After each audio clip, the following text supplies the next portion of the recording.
My heart sunk as the demon held up his cards, grinning. Straight flush.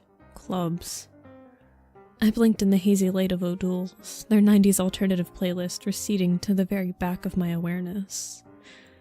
I shouldn't have tried to play cards with a demon. But if we're gonna nitpick, I also shouldn't have driven to a bar when I intended to get wasted. I shouldn't have made so much noise that I attracted the attention of this lithe red fellow. I shouldn't have assumed that he was joking. And I definitely shouldn't have taken him up on his bet. 1 round of poker. Loser gets cursed for life.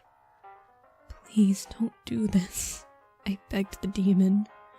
Sorry, bro, he said, breezily, and went back to the cigarette held between his scarlet fingers.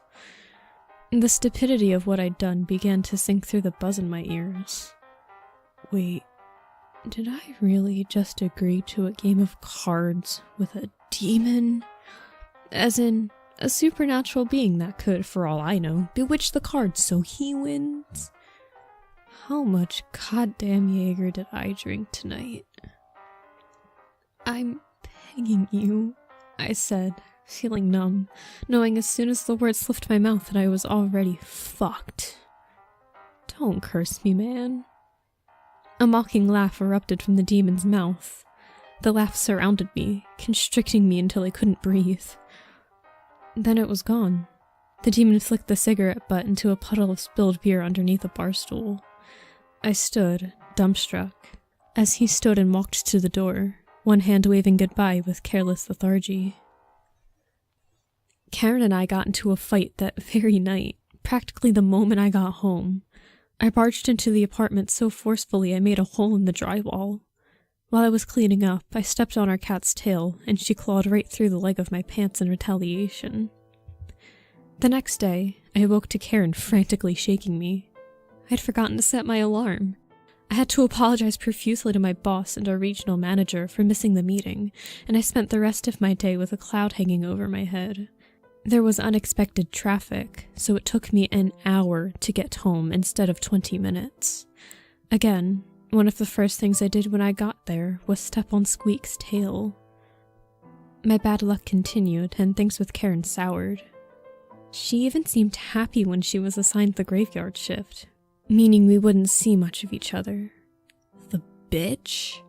As I got used to waking up alone, I started wondering what I even saw in her to begin with. She threw me out a month later, when I got arrested for beating up someone in a bar. Whatever. Fuck her.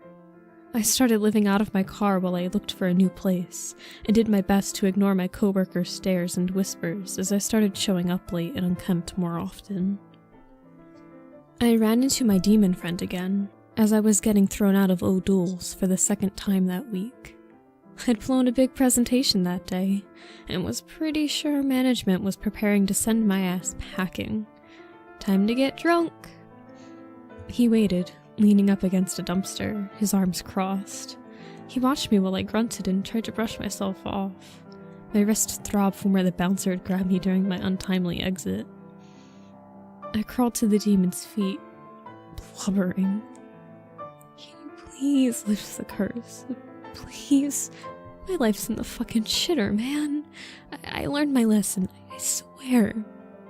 Pretty please. The demon's expression was a mixture of surprise, amusement, and condescension.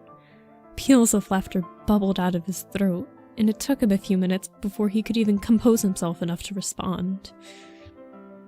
Oh my god, he said, wiping tears from his eyes.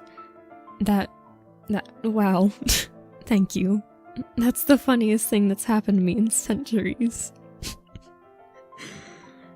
I was inebriated enough to be hopeful, but his next words left me speechless and immobilized, kneeling on the grimy sidewalk. I never really cursed you. I was just fucking around.